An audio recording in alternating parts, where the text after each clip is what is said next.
오늘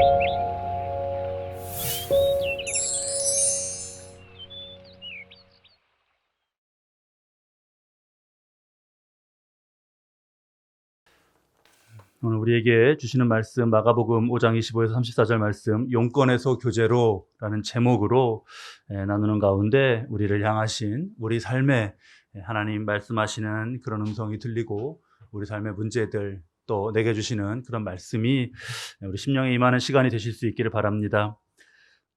얼마 전에 많은 사람의 마음을 아프게 한 그런 일이 있었습니다. 아마 다 함께 그런 소식들 미디어를 통해서 접하셔서 아실 겁니다. 어느 아파트 경비원이 자살을 하신 그런 사건입니다. 이후에 하나둘 밝혀지는 내용이 굉장히 충격적이었습니다. 나이가 한참 어리고 그런 사람인데 이제 자기가 갑에 위치고 하니까 아버지 뻘 뭐 그 이상인 어르신에게도 막 반말을 하면서 지속적으로 괴롭혔고요. 또 어떤 사람은 뭐 먹을 것을 좀 나눈다고 한 그것은 마음은 좋았겠지만 몇 층 그 높은 데서 이렇게 먹을 거를 먹으라고 던져주기도 하고 그런 모습도 있었습니다. 술에 취해서 그 분풀이를 하고 폭행을 하고 한 그런 일들이 많이 이어졌습니다. 그래서 이분은 그 모멸감에 마음이 다 망가져 갖고 급기야 스스로 목숨을 끊으신 것입니다. 세상이 어떻게 이렇게 되었나 마음이 너무나 아팠습니다.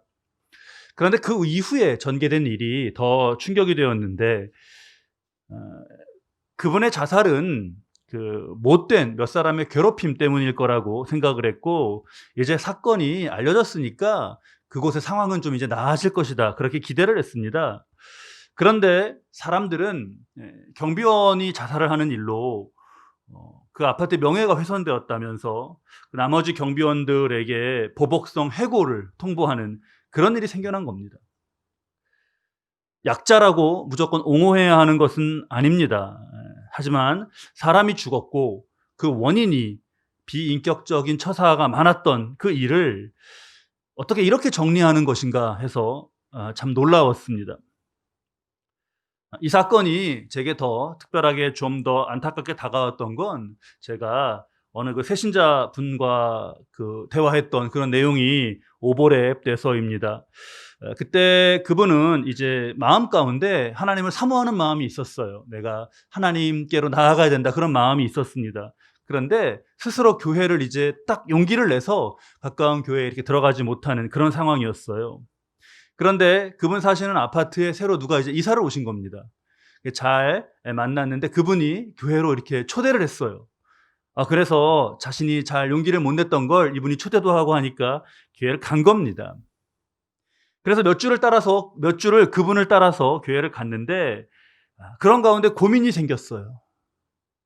자신을 교회로 인도해 준 분이 참 고마운데 그런데 아파트에서 이웃이나 또 경비원을 대하는 모습을 보면서 시험에 든 겁니다. 이웃과 이해관계가 좀 다르면 막 조금도 양보하지 않고 과격해지고 또 아까 모습처럼 경비원분들을 막 대하는 그런 모습을 본 거예요. 그러다가 어느 날 이제 교회 기도회 시간에 그분이 이제 손을 들고 주여 삼창 이렇게 우리 부르짖는 기도가 있지 않습니까? 그렇게 주여 삼창을 하고 막 그 하나님께 구하고 달라고 하는 기도를 하는 모습을 보면서 이분이 시험이 굉장히 깊어진 거예요. 이런 경우에 이런 분에게 우리가 어떠한 말을 해 드릴 수 있을까요? 이렇게 시험이 든 분에게. 우리가 구체적인 상황은 좀 다르지만 본질이 이것과 비슷한 경우를 많이 접하게 됩니다. 믿음이 있고 기도가 있는데 왜 삶의 모습에서는 예수님과 그 삶의 모습은 점점 멀어지는 것일까? 우리 기도부터 한번 짚어보겠습니다. 기도는 우리 신앙생활, 믿음 생활의 핵심 중에서도 또 핵심이라고 할 수 있는 것이죠. 그런데 기도가 어렵다는 분들이 많습니다. 기도가 어려운 데는 여러 가지 이유가 있지만 지금 우리가 기다림의 절기, 대강절을 보내고 있는데 그 기다림과 관계된 면에서 어려운 점도 있습니다. 우리 영성의 중요한 덕목이 기다림인데 기다림과 관련해서 기도에 어려운 점이 있어요. 아픕니다. 그래서 낫기를 바라고 기도를 해요. 어떤 문제가 생겼습니다. 그래서 기도하며 빨리 이 문제가 해결되기를 바라요. 그런데 곧 빨리 별 일이 일어나지 않는 겁니다. 에이, 뭐 기도해도 안 되네 하게 되죠. 그런데 그러한 때 우리가 돌아봐야 됩니다. 기도가 그런 것인가? 기도란 그런 것인가? 기도를 그렇게 생각할 때 생기는 가장 큰 문제는 뭐냐 하면 하나님과의 관계가 이게 인격적이지 않게 된다는 것입니다. 그러니까 흡사 어떤 요청하는 버튼을 누르면 결과가 바로 탁 나와버리는 자판기 같은 것을 연상하게 되는 거예요. 그냥 고쳐달라고 하면 고쳐주고 해달라고 하면 해결해달라고 하면 해결해주는 거, 그런 것은 뭐 예전이면 뭐 일을 시키는 노예거나 아니면 로봇 같은 것을 떠올릴 수 있겠죠. 다른 건, 로봇과 노예 이런 것과 다른 건 그 명령을 존댓말로 하고 있다는 거 정도가 될 겁니다. 주여 3창을 하죠. 요즘에 주여 3창이 부족하다고 해서 주여 10창도 나왔습니다. 주님을 막 불러요. 제가 이렇게 말씀드린다고 해서 주여 3창을 제가 싫어하는 게 아니고 그래서가 아닙니다. 기도하려고 엎드리면 정말 주님만을 뭐 주여 3창, 주여 10창이 아니라 주여 100창 막 계속 주님만을 부르게 되는 그런 기도 드릴 때 너무나 많습니다. 그런데 중요한 것은 주님은 본질적으로 자녀와 이 인격적인 관계에 맺는 걸 원하신다는 거예요. 오늘 우리에게 주시는 말씀 25절에 12회를 혈루증을 알아온 한 여자가 나옵니다. 12년 동안 많은 의사를 만났고 많은 치료법을 썼습니다. 그런데 효험은 없었고 증상은 더 심해졌어요. 이 여인이 가장 원하는 것은 무엇일까요? 긴 말할 게 뭐가 있겠습니까? 혈루증이 낫는 것이에요. 그래서 여인이 예수님의 소문을 듣고 무리에 섞여서 예수님의 뒤로 왔습니다. 그리고 예수님의 옷자락에 손을 대었죠. 그랬더니 29절에 혈루의 근원이 마르며 더 이상 피가 흐르지 않아서 이 여인 스스로가 내가 나았구나 이렇게 깨닫게 됐습니다. 이 여인이 가장 원하던 것이 이루어졌습니다. 문제는 해결됐고 끝났어요. 그런데 여러분, 주님이 끝나시지 않으셨어요. 말씀에서 이 29절까지가 아니라 이 30절부터 이것이 어쩌면 더 중요합니다. 예수님은 30절에 무리 가운데서 돌이켜서 몸을 돌려서 말씀하시며 누가 내 옷에 손을 대었느냐 라고 하십니다. 우리 오늘 본문 말씀에서 몇 개의 단어를 좀 주목해 보겠습니다. 지금 예수님을 뒤에서 따르는 사람들을 지칭하는 용어가 무엇이죠? 무리예요. 무리. 제자들도 이 단어로 말했습니다. 31절에 제자들이 무리가 에워싸는 미는 것을 보시면서 이걸 말씀하시냐고 했어요. 무리. 무리라고 할 때는 아무런 인격적인 서로 관계나 이런 것이 없습니다. 주님은 근데 그게 아니세요. 32절 말씀을 보면 예수께서 이 일을 행한 여자를 보려고 둘러보시니 이 일을 행한 여자 바로 그 여인이에요. 그 영혼 12년 동안 아픔과 한을 간직했던 그 여인, 그 영혼과의 1대1의 진지한 만남을 원하시는 겁니다. 기도가 이렇게 진정으로 정말 1대1로 인격적으로 그 영혼과 영혼이 만나는 것을 원하시는 주님께 나아가는 것이죠. 그러니까 이렇게 기도를 생각할 때 존댓말 명령이라고 아까 이름 지어봤던 것은 생각할 수도 없는 일입니다. 진정으로 주님께 나아가는 영혼에, 기도하는 영혼에 성령님이 임하셔요. 그러면 주님의 말씀을 깨닫게 하시고 우리 안에 주님의 뜻과 그런 마음을 전하여 주십니다. 나를 사랑하는 자에게 나도 사랑하고 그에게 나를 나타내겠다고 하셨죠, 주님. 그렇게 해요. 기도의 유익 중에 정말 큰 유익입니다. 주님이 내 안에 계시는구나 라는 걸 체험하게 되는 거예요. 그 주님의 뜻을 알려주시고 때로 우리 안에 의지를 일으키시고 우리의 마음을 주장하시면서 그것을 느끼게 하십니다. 저는 가장 크게 느끼고 감사한 것으로 한 가지만 좀 꼽았습니다. 요한복음 15장 11절 말씀인데요. 우리 앞에 띄워주시면 함께 이 말씀을 좀 우리 함께 읽으실까요?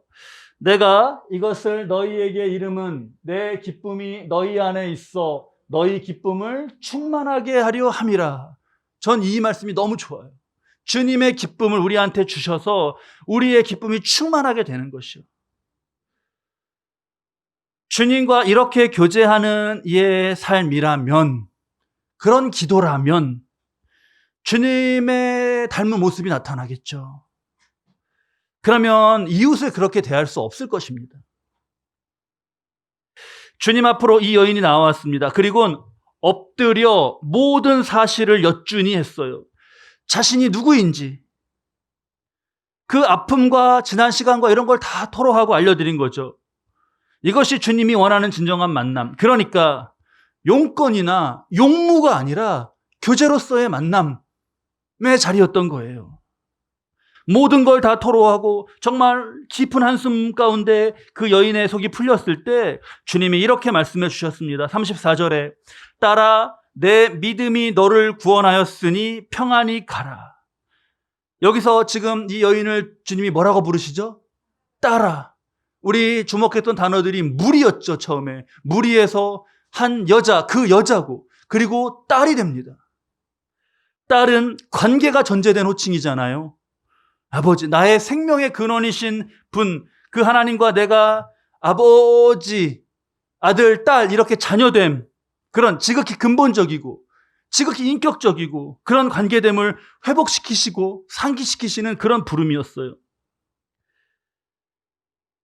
주님은 지금 우리 바로 저와 여러분과도 이런 진실하고 인격적인 교제를 원하고 계세요. 자, 우리가 이것을 어떻게 반응하나요? 여기에 어떻게 반응하나요? 우리 이 지점을 잘 봐야겠어요. 주님과의 관계도 그렇고 인간관계도 그렇고 교제하고 관계를 맺어가고 하는 일에는요, 에너지를 거기 사용해야 됩니다. 상대를 품기 위해서는요, 나의 변화도 요구가 돼요. 시간도 걸립니다. 기다림도 생겨나요. 그런데 이것을 우리가 잘 정말 기다리고 잘 이렇게 하는가? 특히 오늘을 사는 우리는요, 이걸 정말 더 경계를 잘 해야 됩니다. 지금 우리가 사는 이 시대는 역사적으로 이전과 비교할 수 없을 만큼 굉장히 시스템화되어 있고 자동화되어 있어요. 그런 현대 최첨단 문명이에요.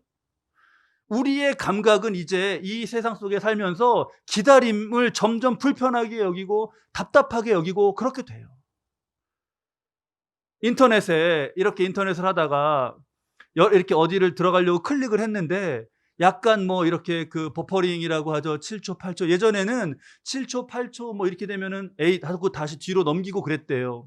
그런데 요즘에 아이들이 그 쓰는 것을 패턴을 분석해 보면 3초, 뭐 2초 이 정도라는 거예요. 눌러서 반응이 안 되고 1초, 2초 불과 그러면 안 되면 그냥 돌아간다는 거예요. 그러면 이런 문명이 총체적으로 정말 이런 문명이 우리에게 어떤 성품을 우리의 어떤 성품이 자라게 하나요? 우리의 영혼을 어떻게 길들이고 있나요? 여기에 우리가 깨어 있어야 하죠. 지금 이 여인은 과정과 교제 그런 것을 위한 애씀은 생략하고 그냥 얻고 싶은 것을 얻고자 하는 우리네 어떤 그런 편리한 사고, 그런 면을 보여주는 게 있습니다. 27절 말씀에 보면 예수의 소문을 듣고 무리 가운데 끼어 뒤로 와서 그랬습니다. 이를요 조용히 겸손히 다가가는 것으로 그런 면모로도 볼 수 있습니다. 하지만 자칫 나를 드러내지 않고 진정한 교제는 없고 그냥 나는 무리 속에 있으면서 조용히 빨리 용건만 해결하려고 하는 그러한 편리를 쫓는 욕심이 틈탈 수 있는 그런 순간인 거예요. 우리 보시죠, 여러분. 사람들이 오늘날 신앙의 모습이 어떤가요? 점점 대형교회, 정말 대형교회라는 기준보다 훨씬 큰 뭐라고 하나요? 메가처치, 그런 곳을 찾아요. 그런 곳을 선호합니다. 왜죠? 물론 양육의 시스템이 잘 돼 있고 또 어떤 다양한 사역을 하고 있고 그런 이유가 거기를 찾는 이유 중에 있을 수 있습니다.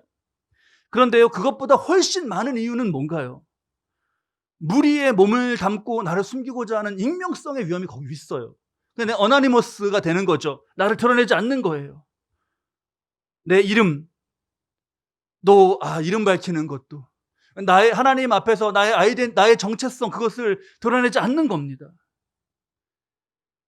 그러면서 나의 용무는 해결하려고 하는 거예요. 뭐 그게 구원이든 어떤 심적인 그냥 평안함이든 치료든 문제 해결이든 그런 겁니다. 굉장히 위험해지는 것이죠. 이거는요, 우리가 용건과 용무를 위해서 병원을 찾고 어디 뭐 관공서, 주민센터 이런 데를 찾는 것과 같은 그런 것과 별다른 차이가 없어지는 거예요. 사탄에게 이것은 너무나 좋은 틈이 됩니다. 나를 중심으로 한 신앙이죠. 내가 필요에 따라 찾고 뭐 그냥 아니면 말고 하는 그런 신앙이에요. 내가 나를 중심으로 한 신앙이 그 두 말이 논리적으로 성립이 됩니까? 그 안에서 나를 중심으로 한 신앙이라는 것이 성립이 될 수 있나요? 그건 사실상 불신앙이죠. 내가 중심인데 어떻게 그게 신앙이 되겠습니까? 그런 불신앙의 결과 다 삶의 모습과 이어집니다. 사람들과의 관계에서는 너무나 정말 그 보는 사람에게 시험이 들었던 그러한 모습이 되는 거죠. 자기밖에 모르는 이기심, 그런 모습 대표적으로 나타나고요. 여러분, 범죄와의 전쟁이라는 영화 보셨나요? 범죄와의 전쟁. 하정우라는 배우가 나오고 또 최민식이라는 배우도 출연하고 해서 아주 연기를 잘했던 그런 영화인데 500만 넘게 관객이 들어왔던 흥행작이더라고요. 범죄와의 전쟁. 저도 그 영화를 이렇게 보는데 거기에 그 배우 하정우가 깡패 두목이에요. 조직의 보스입니다. 조직의 보스예요. 그래서 근데 이 깡패 세계에 의리가 있지 않습니까? 그래서 이제 의리를 지키고 그러는데 이 하정우의 조직은요, 그 하정우가 그냥 자기밖에 몰라요. 보스인데 자기밖에 모릅니다. 최민식이 하정우의 이렇게 동료 관계였어요. 동료 관계였는데 이렇게 관계를 하다가 이 하정우의 그런 자기만 알고 그러는 모습에 배신감을 느껴서 그 조직에서 떨어져 나가요. 조직에서 떨어져 나가서 밖에 나가 보니까 이미 그 조직에서 먼저 하정우의 그런 모습을 알고 떨어져 나간 사람들이 많이 있었던 거예요. 그래서 이제 거기 가서 나도 나오게 됐다 하면서 이제 불평을 하고 하소연을 하니까 먼저 나왔던 그 동료, 그 무리에서 대장이 된 친구가 그걸 인제 알고 나왔냐, 이제 알고 나왔냐고 하면서 그렇게 비웃으면서 이 조직의 이 하정우를 한마디로 이렇게 평가합니다. 걔 집비 몰라. 그러더라고요. 저 영화 보면서 무슨 제가 모르는 신조어인 줄 알았어요. 집비 몰라. 집비 몰라라는 그런 만들어진 말이 있나? 근데 그게 무슨 뜻인 거죠? 자기밖에 모른다는, 집비 몰라. 그런 말이었어요. 자기밖에 모른다. 이 짧은 한마디에, 집비 몰라라고 하는 이 한마디에 그냥 모든 평가가 다 담기는 거잖아요. 만약에 주님이 걔는 너무 자기중심적이고 자기밖에 몰라 하는 모습이라면 사람들이 그 사람은 집비 몰라 이 그냥 짧은 말로 표현하는 그런 인생이라면 얼마나 안타까운가요? 주님은 지금 용건과 용무가 아니라 교제로 그녀를 초대하였고요. 그 초대에 자신을 열고 정말 영혼으로 진실하게 주를 만나는 때 그녀는 큰 복을 받아요. 지금 따라 이렇게 부르시는 부르심에 이어서 평안히 가라고, 내 병에서 놓여 건강할지어다 라고 치유를 선포하시죠. 내 병에서 놓여 건강할지어다. 여러분, 이 여인이 이미 병에서 낫지 않았나요? 그 앞에 29절을 보면 혈루 근원이 곧 마름에 병이 나은 줄을 몸에 깨달으니라 했습니다. 이미 병은 나았어요. 그 혈루증은. 그러면 지금 주님이 내 병에서는 이게 무슨 말씀이죠? 이것은 이 여인, 이 딸이 정말 두려워하면서 떨며 그 앞에서 엎드려 모든 사실을 여쭙고 다 쏟아놓을 때 그간의 그 인생을 살아오면서 겪었던 모든 그런 아픔, 그런 소외, 그 고통 가운데 겪었던 병입니다. 오랜 병치레로 온전하게 형성되지 못했을, 자라가지 못했을 그런 자아상이나 건강하게 유지되지 못했을 그런 자존감, 서름, 그 영혼이 병든 것을 주님이 치유하시는 거죠. 이것이 주님이 원하시는 관계입니다. 우리 믿음의 사람들, 신자들 가운데는 기도를 부탁하고 또 부탁받는 일이 많습니다. 건강, 그렇죠. 취업, 만남, 또 어떤 문제들, 이런 것 품고 기도하면서 지금 주님은 그 사람과 그런 용건, 용무로 만나는 것이 아니라 진정한 교제를 원하고 계시는구나 라는 걸 느낄 때가 많아요.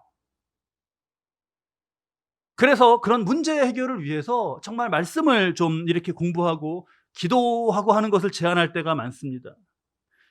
그때 지금 당장 일이 급하고 이게 해결이 급한데 무슨 말씀 공부냐. 그런 이제 나중에 시간이 좀 되면 이렇게가 되는 경우가 많습니다. 당장 이루어지는 게 그것이 기도의 능력 아닌가. 뭐 기다릴 거면은 뭐 기도 안 하고 계속 가만히 있는 것도 기다리는 건데 그렇게 하면서 기도를 생각하는 경우가 있습니다. 그런 반응을 볼 때가 많아요. 주님은 그런데 그게 아닙니다. 그의 더욱 깊고 근본적인 변화를 원하실 때가 많습니다. 그리고 결과적으로 그것은 그의 온 영혼이 회복되는 진정한 치유인 게 많고요. 그러니까 어떤 문제들 가운데 보면 그 문제가 문제인 게 아니라 지금 존재가 문제인 그런 경우들이 많은 것이죠. 주님의 모습 가운데 우리가 이것을 잘 새겨야 하겠습니다. 그리고 이 마지막으로 이 여인과의 교제를 어떻게 마치시나요? 이 여인에게, 딸에게 마지막으로 하신 말씀이 건강할지어다 했습니다. 혈루병이라는 문제도 해결되고 모든 내면이 치유되는 것까지. 그래서 평안히 가라, 너의 병에서 놓였다가 아니라 내 병에서 놓여 건강할지어다.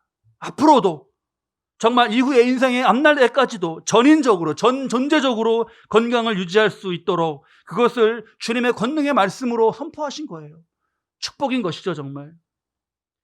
주님과의 진정한 교제 가운데 온 영혼을 정말 복되게, 그 인생을 복되게 그렇게 빚으시는 그런 은혜입니다. 우리 교회 이름에 우리 하나님의 별칭인 토기장이가 들어가는데 우리 교회는 더욱 그래야겠어요.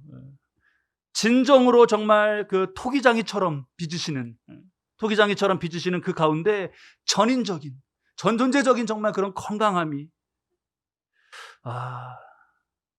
내 병에서 놓여 건강할지어다 라는 그런 정말 복이 임하는 우리 교회가 되길 바랍니다. 많은 이들이 이 여인이 지금 옷자락만이라도 만지면 이라는 마음으로 주님께 나온 것을 두고 여인을 칭찬하고 여인을 영웅화하고 그럽니다. 잘한 측면이 분명히 있어요. 잘했습니다. 그런데 분명히 또 조심히 보기도 해야 됩니다. 익명성으로 그것으로 가리고 옷자락 만지고 정말 떠나기 식으로 그렇게 정말 나를 주님 앞에 온전히 드러내지 않고 문제 해결만을 쫓는 그런 불온한 믿음이 될 수 있습니다. 그러면요, 병은 낫게 될지 모르지만 나중에 주님이 너가 누구냐 모르는 사람이 될 수 있습니다. 나더러 주여 주여 했지만 그런데 모르겠다라 하시는 모습이 될 수 있습니다. 우리 오늘 이 주시는 말씀과 우리를 향하신 주님 앞에서 우리를 돌아봅니다. 경비원이 그 고통 가운데 자살했다고 하는 아파트의 이름이 다 말씀드리지는 못하고 그 이름 중에 현대라는 단어가 들어가더라고요. 현대. 그런 모습이 우리의 현대가 되어서는 안 되는 거죠. 우리 시대에 담긴 두 영적 흐름이 있지 않습니까? 하나는 세상은 말세로 향해 간다는 거예요. 하나님과의 진정한 교제가 메마르고 하나님을 인격적 대상으로가 아니라 문제 해결의 도구적 존재로 보는 것. 용무보기식 신앙. 그거는 다 그냥 말세의 흐름입니다. 그런데 두 번째로 그런 세상에 하나님의 나라는 임하고 있어요. 그 나라는 주님과의 진정한 교제 가운데 임합니다. 그 나라에는 우리의 영혼을 치유하시고 회복하시고 전 존재적인 건강까지 이루시는 주님의 다스리심이 그 나라 속에 있어요. 우리 정말 내가 살아가는 이 시간은 나의 현대는 어떤 현대인가 돌아봅니다. 대강절 오늘 두 번째 주일이고 오늘은 또 2020년 마지막 달을 시작하는 주일입니다. 우리가 세월이 또 이렇게 지나서 한 해의 마지막을 맞고 하는데 우리가 세상에 머문 세월이 길어질수록 정말 우리의 삶의 그 시공간은 주님께 나를 진정으로 내어드리는 그러한 현대가 되기를 바랍니다. 우리의 기다림의 시간은 지루하고 흘러가는 그런 시간, 낭비의 시간이 아니라 치유와 변화가 있고 깊고 근본적인 변화가 그 가운데 있고, 그리고 주님을 닮아가는 그런 기도의 시간이 되실 수 있기를 주님의 이름으로 축원합니다.